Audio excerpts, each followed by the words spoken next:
Today we're going to journey from the ladder of Jacob to the wives of Jacob. And then we're going to be looking at some of the tribes of Jacob, the early tribes. Pardon me right here as I fix my collar in the back. I got a little wardrobe issue. There we go. Sorry about that. Anyway, good morning. Glad you're here. So somebody asked on the channel, hey, because I mentioned yesterday the coat of Nimrod, and the question becomes, I think it was yesterday. In any case, why did somebody ask, why would he try to steal the coat of Nimrod?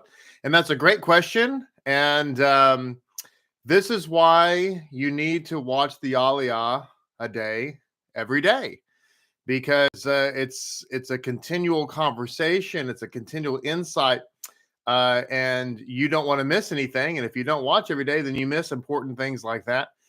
Naturally, I shared the link to the episode where I talk about that with this person. But again, it's an opportunity I want to encourage you to stay tuned every day. It's a progressive program, and this is why you need to do just that. Hey, be sure and like this video. And by the way, thank you. Many of you who previously just, you didn't like the video for no other reason than you didn't think about it.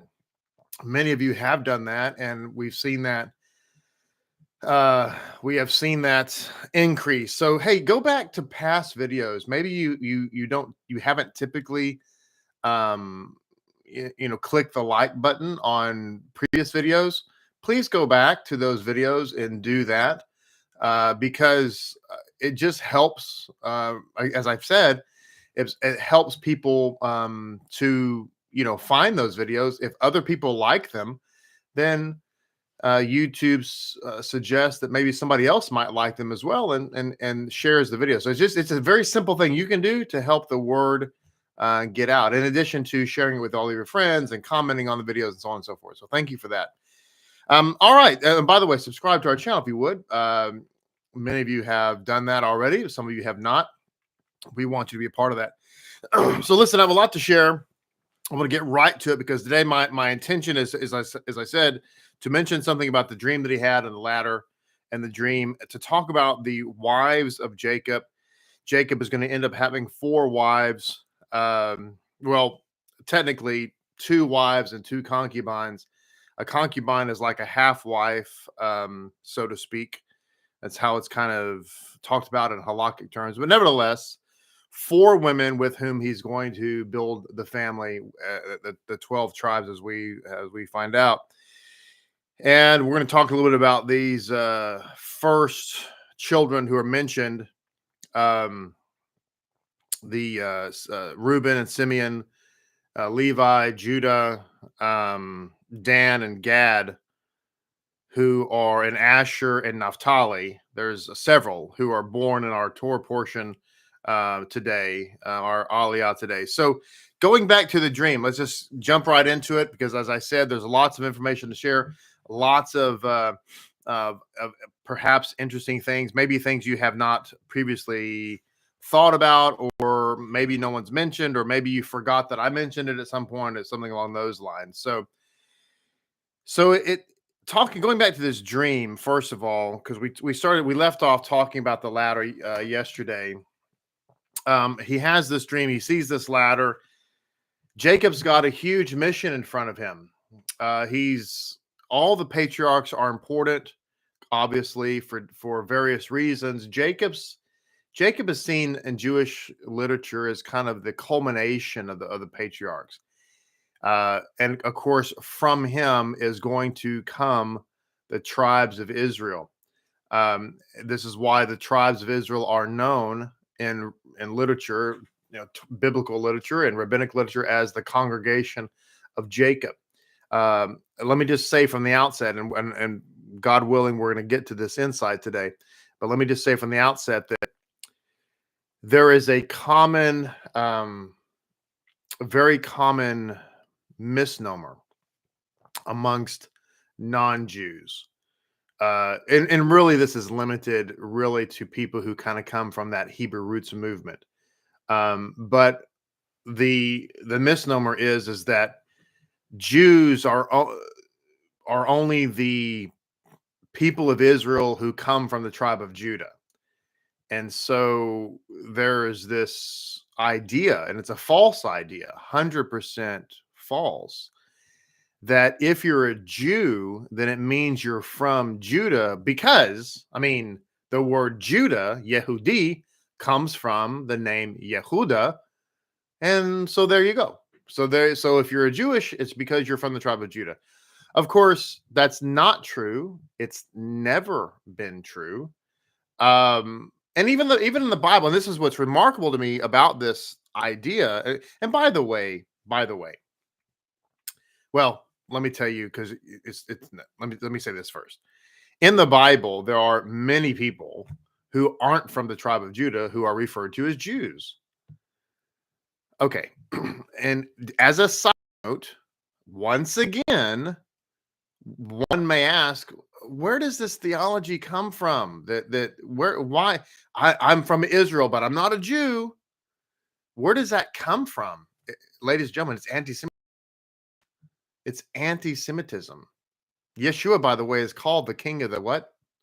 The Jews. Does that mean he's just the king of the tribe of Judah? Well, no, of course not. That's silly. He's the tribe of all of Israel. Excuse me, the king of all of Israel, not just one tribe. Yeah, exactly. Above his crucifixion stake is written King of the Jews. So why is it that people, I mean, and listen, kind of like meat and dairy, there are certain things that people will, man, die on the hill over. And this is one of those things. And the reason is because of anti-Semitism.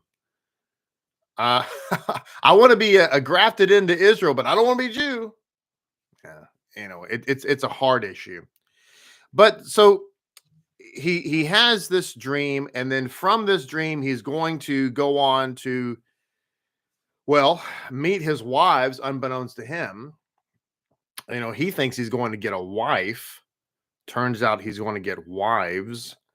All of it is part of the divine plan, and a lot of this, by the way, as we're going to get into here in a second, is simply Jacob not thinking things through.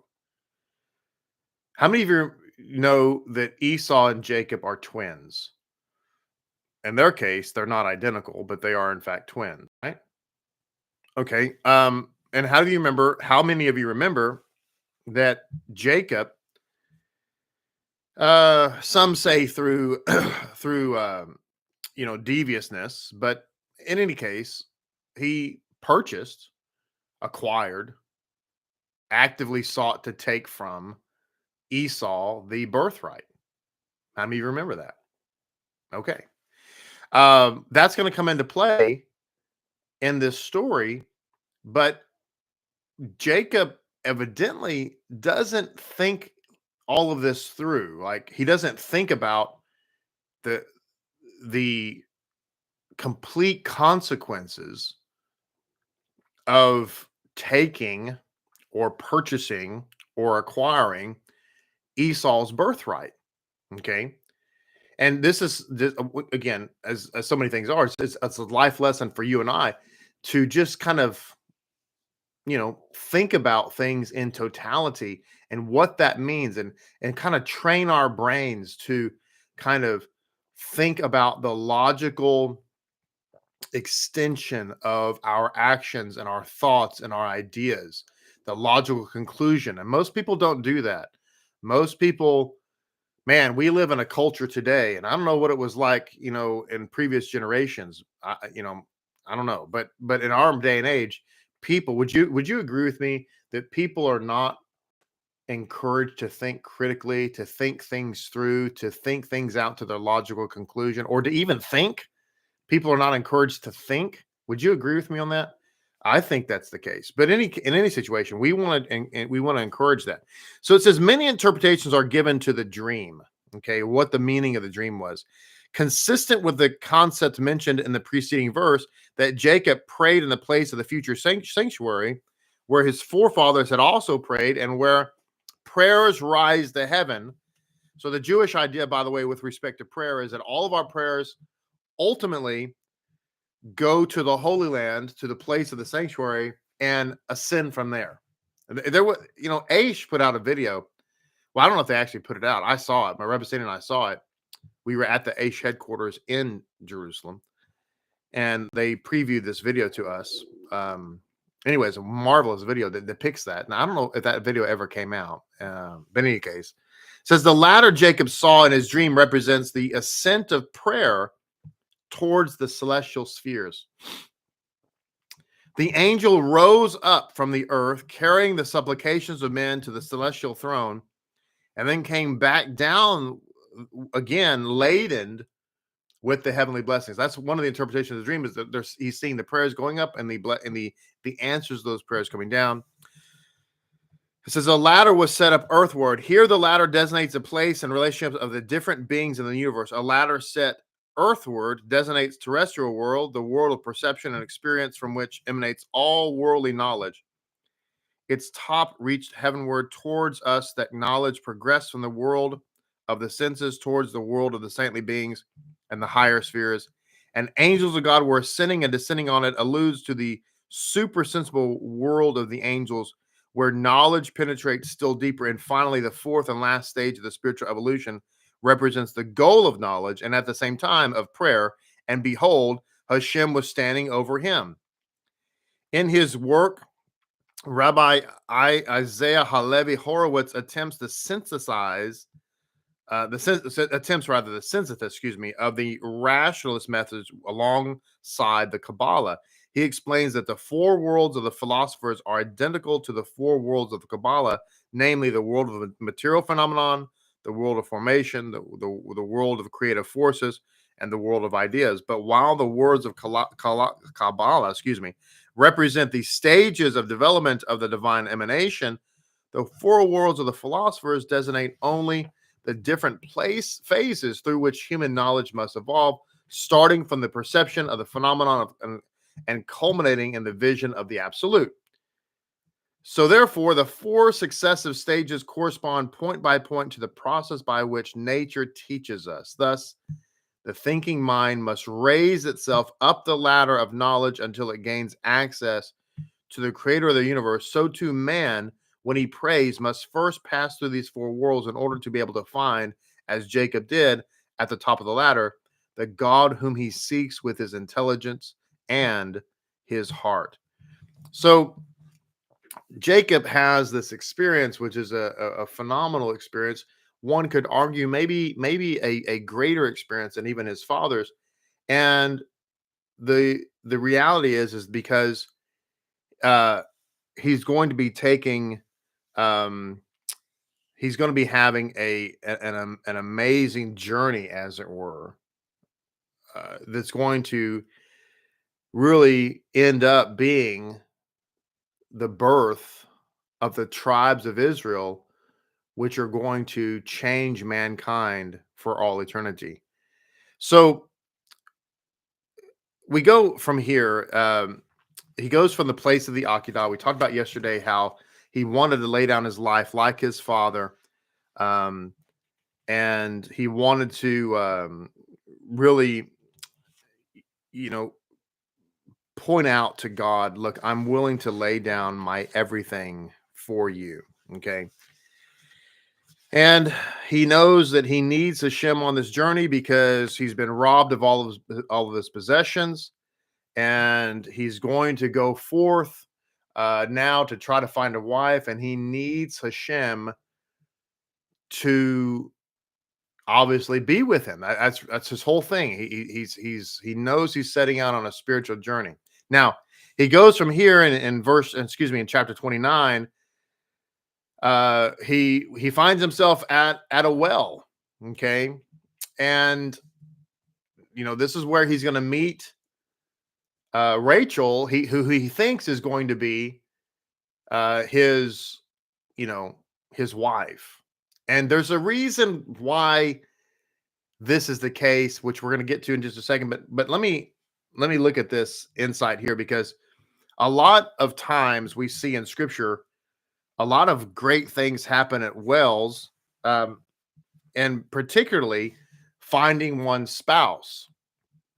And of course, we remember that Yeshua, when he was at the festival of Sukkot, the last and greatest day of the festival, he cried out and said, you know, if anybody is thirsty, let him come to me, and out of his body will flow, rivers of living water, referring to himself as the wellspring, as it were. Okay.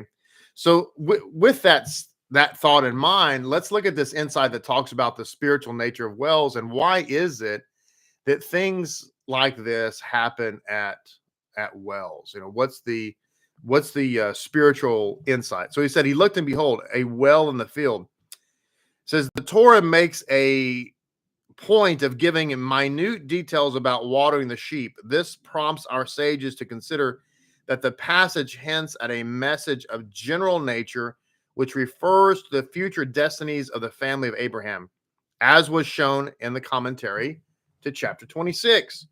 The well symbolizes the source of inspiration emanating from the divine spirit. The concrete manifestation on earth of this source of inspiration is represented by the sanctuary, by the Sanhedrin, or in a more limited way, by the synagogue. And so here we have Yeshua saying, hey, look, I'm the well. And we see here the well represents a source of spiritual emanation. Baruch Hashem. So he's at the well, and he meets Rachel there. Rachel, who is a daughter of Laban, his mother's brother. And one of the insights here says that in Rachel, he recognizes the living image of his mother, who Rachel is her niece. Okay.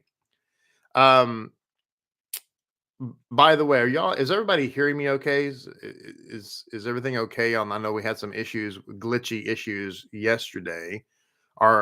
I rebooted the computer and everything, I hope, is working fine. If that is the case, please let me know in the chat. Okay, great. Praise God. All right, so let me just touch on this really quick, because there's a really, really important insight that is most people don't know. And it's really important that you know it. Okay. Baruch Hashem, I'm glad to see that everything's working well. And that is that Rachel and Leah are twins. They are identical twins.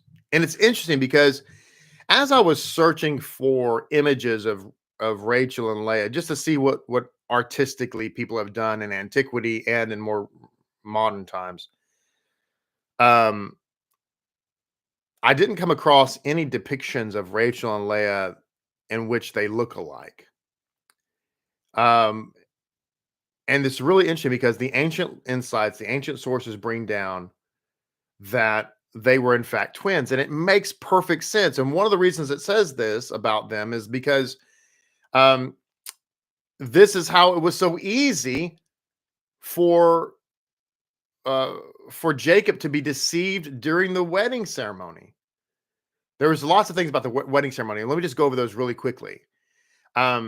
And this is found in other sources. I don't have them here in front of me, but they exist, where it talks about that the wedding was held at night.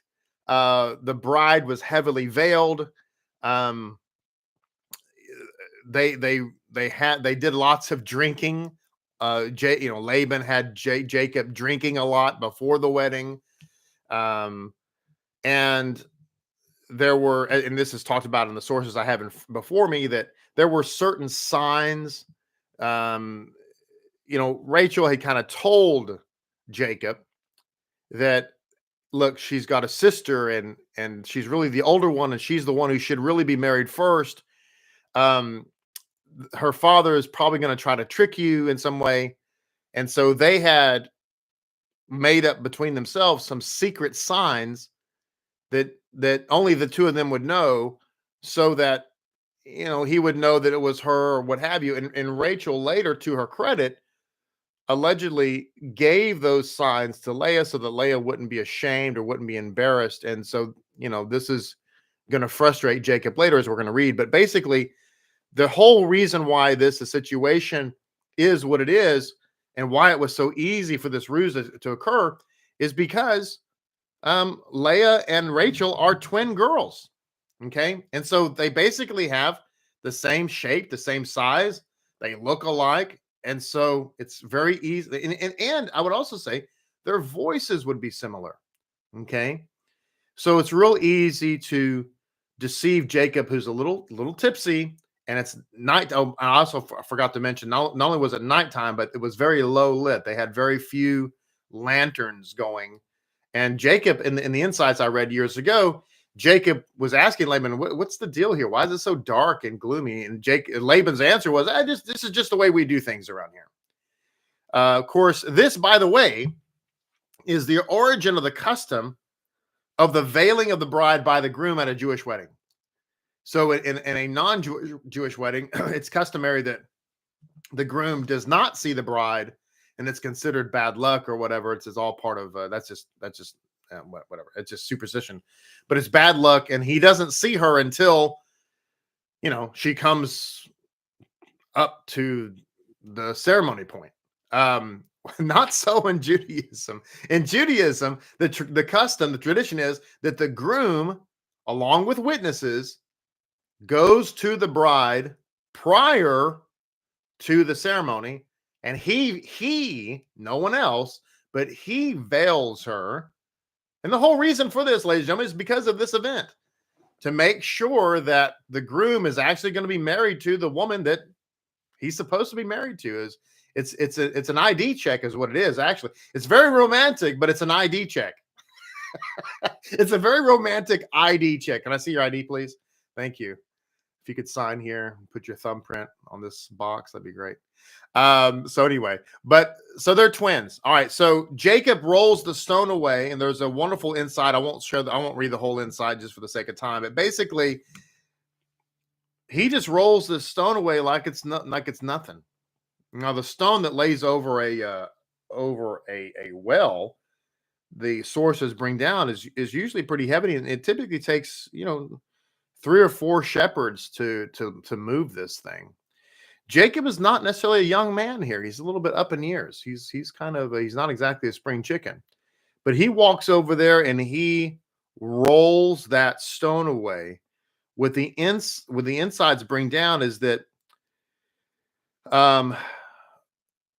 the Jewish people, particularly the tribe leaders, and of course in this case Jacob, had an exceptional strength, almost superhuman. Did you know, by the way, just as an aside, that that a lot of the superheroes, not all of them, but a lot of them, to include, by the way, Superman and Captain America, I know for sure, were created by Jews. Superman and Captain America for sure, probably more. You may have more. They were all created by Jewish creators, and a lot, I believe, because of insights like we're sharing now. And so it says here that they had supernatural strength. It says even the grandson of Manasseh, his grandson, Jacob's grandson Manasseh, Joseph's son, demonstrated similar prowess. When Joseph wanted to have his brother Simeon in prison, he left it to his valiant warriors to arrest him, but they could not subdue him because Simeon was, strong, and the warriors of Egypt he overpowered them.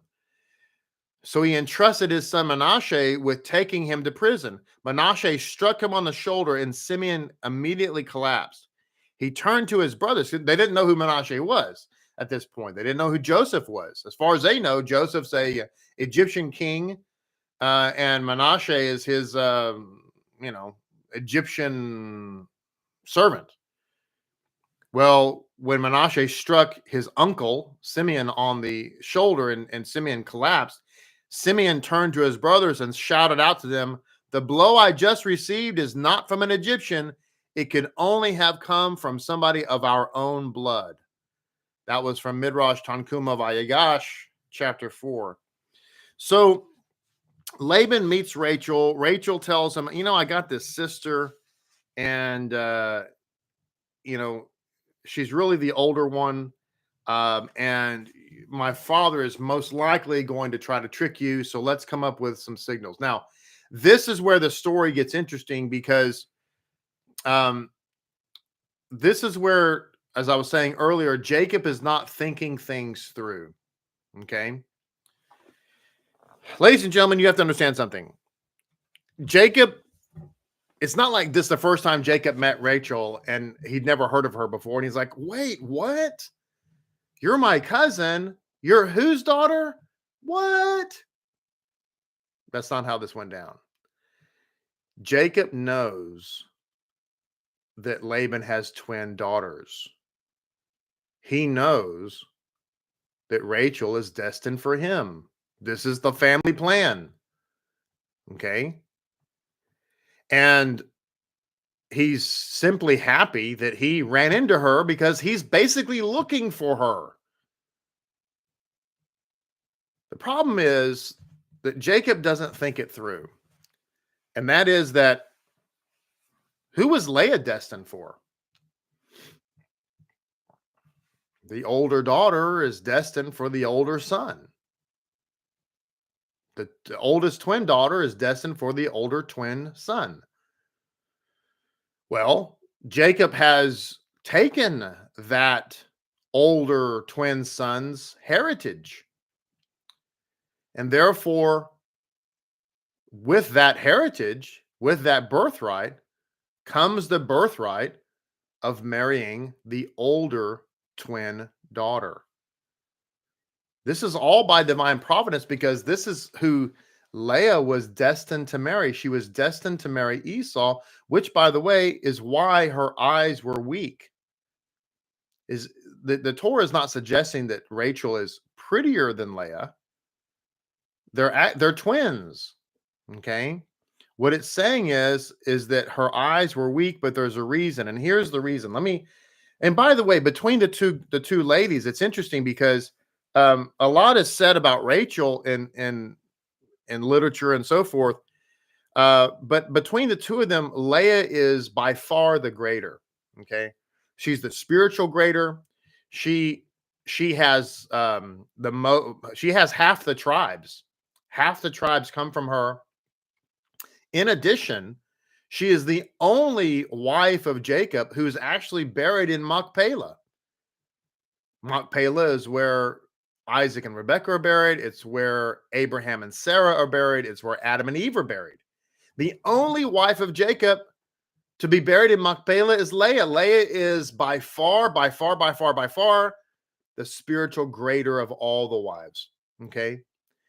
And she was destined to be married to Esau, but because of her prayers, because of her prayers, she ended up being married to Jacob. And what Jacob doesn't realize is that to a large extent, his receiving the birthright from Esau really has a lot to do with Leah and her intercession. Now, I think it's reasonable to suggest that ultimately Jacob was going to have to marry Rachel too, because, well, Rachel was destined for him. Which he knew that already, which is why this whole situation is what it is. But hey, that's a complicated scenario. He ends up marrying 4 women, Zilha and Bilhah. They also are sisters, or excuse me. They are also daughters of Laban vis-a-vis one of his concubines. The point, in fact, is that all 4 of these women are sisters. Okay. Now it says here, the name of the older was Leah. So let me just read this inside. It says the name is related to the cognate root Lamed Aleph Hey, meaning wearied. The Midrash Sekel Tov perceives that the name as an allusion to Leah's weariness over her constant weeping and praying that she would avert having to marry Esau, because Esau, she knew, was a reprobate, and she did not want to be married to the idolatrous, evil Esau. The Midrash Habur interprets the name as an abbreviation of Leah, which would signify that she was full of wisdom and knowledge. And it says in the scripture, Veshem Hakatan Rachel. So it says literally, Rachel was the smaller. We interpret this to mean younger, okay? But it says she was the smaller. And with respect to Leah, it says Shem Hagadola Leah. the name of the greater was Leah. We interpret that to mean older, but literally the Torah says Shem Hagadola Leah. She was the greater. And as a result of this, the Midrash interprets Hagadola in the literal sense as the greater sister, suggesting that Leah was great in the gifts granted to her offspring. She received, it was Leah who gave birth to Levi and Judah. From Leah comes both the priesthood and the kingship. She received the kingship and the priesthood. Royalty and priesthood came from Leah, and from her, in fact, would come the future messianic king David. Rachel, in contrast, was the small sister, small in her gifts. Joseph held sway, but for her gifts, Joseph held sway but for a time, and Saul, who was a descendant of Benjamin, reigned but for a short period, neither of them founding any type of dynasty. As it says in Psalm 78:67, he rejected the tabernacle of Joseph and chose not the tribe of Ephraim. So listen, for those of you out there who are part of the Hebrew roots movement, and you say, I'm Ephraim, I'm not Judah. Well, God didn't choose you. You need to stop. Can I just encourage, in case there's anybody watching here who is part of the Hebrew roots movement, and you're like, I'm Ephraim, stop saying that. There's really nothing good about Ephraim with respect to spiritual things. Now, is Ephraim ultimately redeemed? Yeah, the Torah talks about that, but that's not somebody you want to be like spiritually claiming to be. That's nothing good ever came out of Ephraim, actually, ever. So, and I'm pretty confident in that. So you want to really like refrain from that. Okay. So listen, Leah is actually the greater sister. He's really supposed to marry her. He should. And see, this is the thing with Jacob. And this is what I talked about earlier in the program about thinking things through, following them to their logical consequence. And this is going to serve you well in life. Okay. To use logic, to think, to read something critically, etc., etc. Jacob doesn't do this. He should have known. Hey, listen, if Esau's out of the picture, then and I've taken his birthright, probably means I need to be looking for Leah and not Rachel.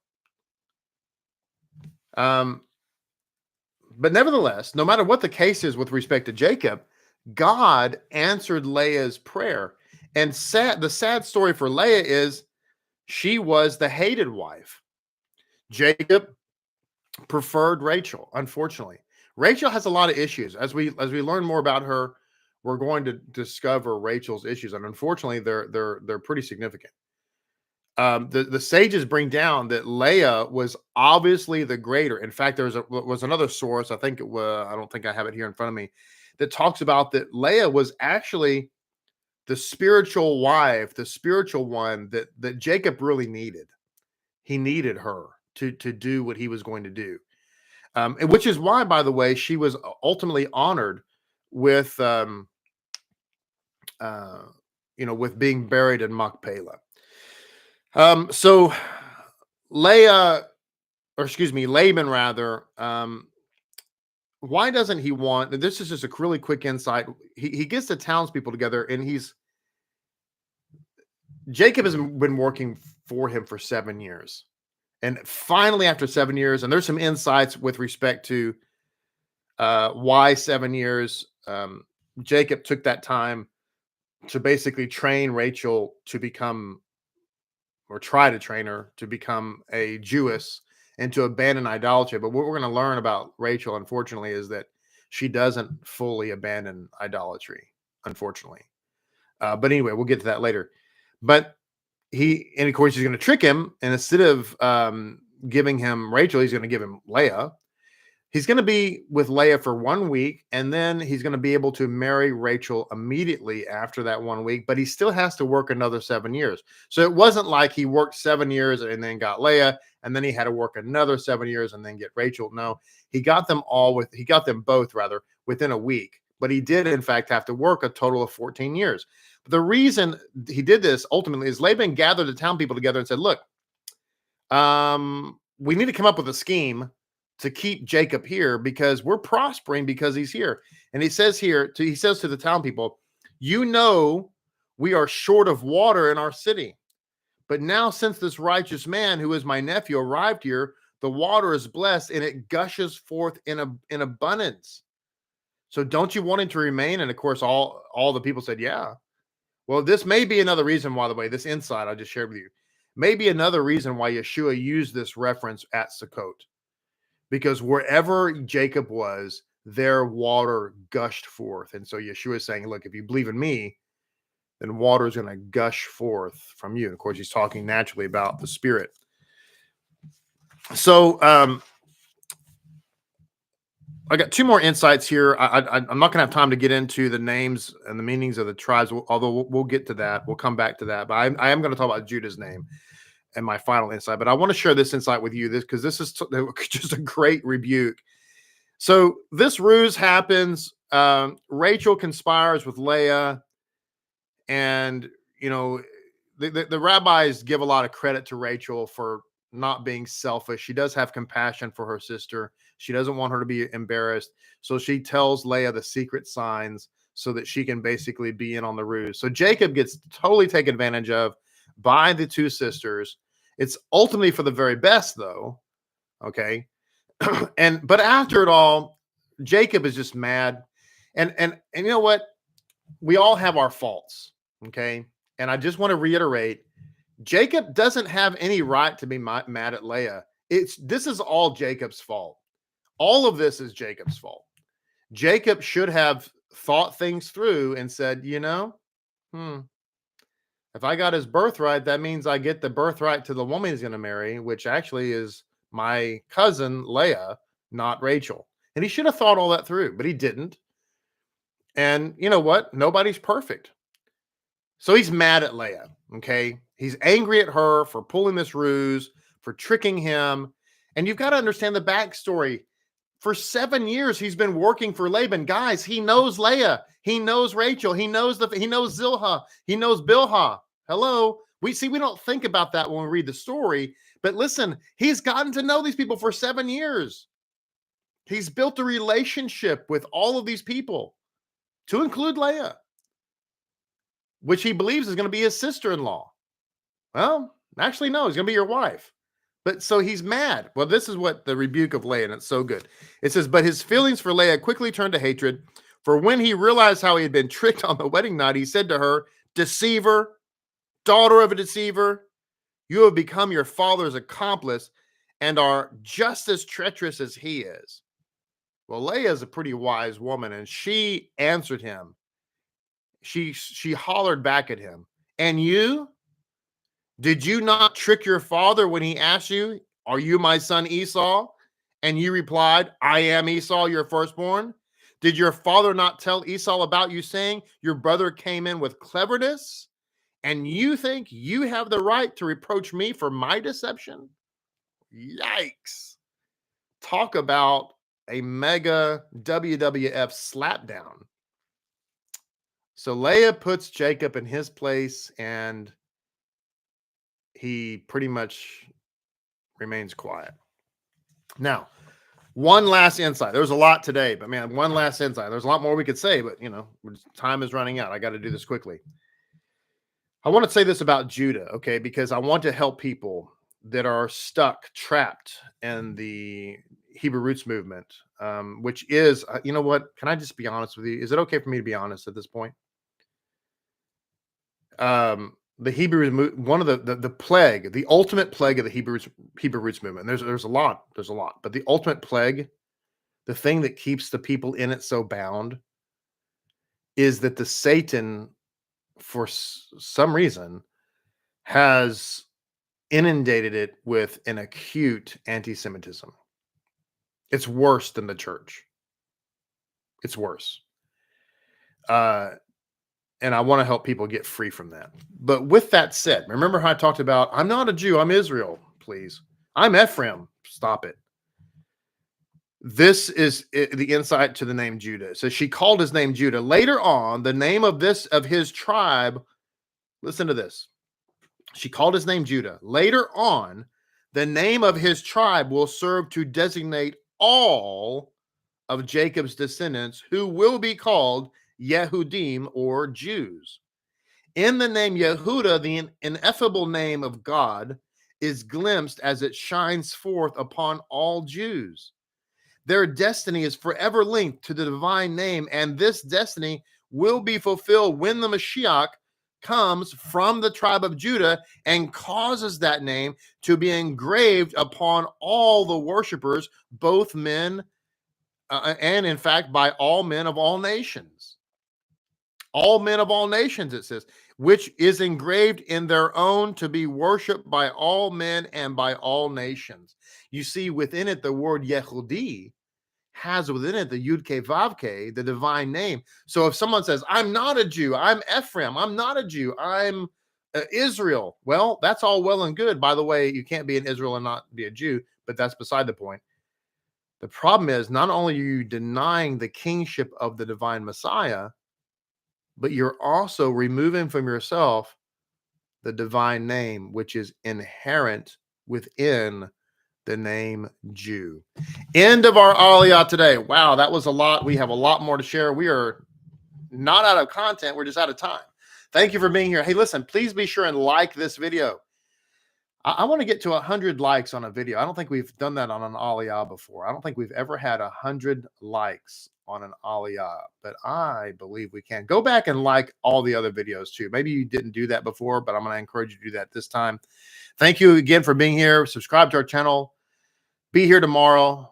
We're not going to be here on Thursday because of the American holiday of Thanksgiving, but we'll be back on Friday. So we'll see you tomorrow, and then we'll take a break and then be back on Friday. Shalom Aleichem to all of you. Look forward to seeing you mañana.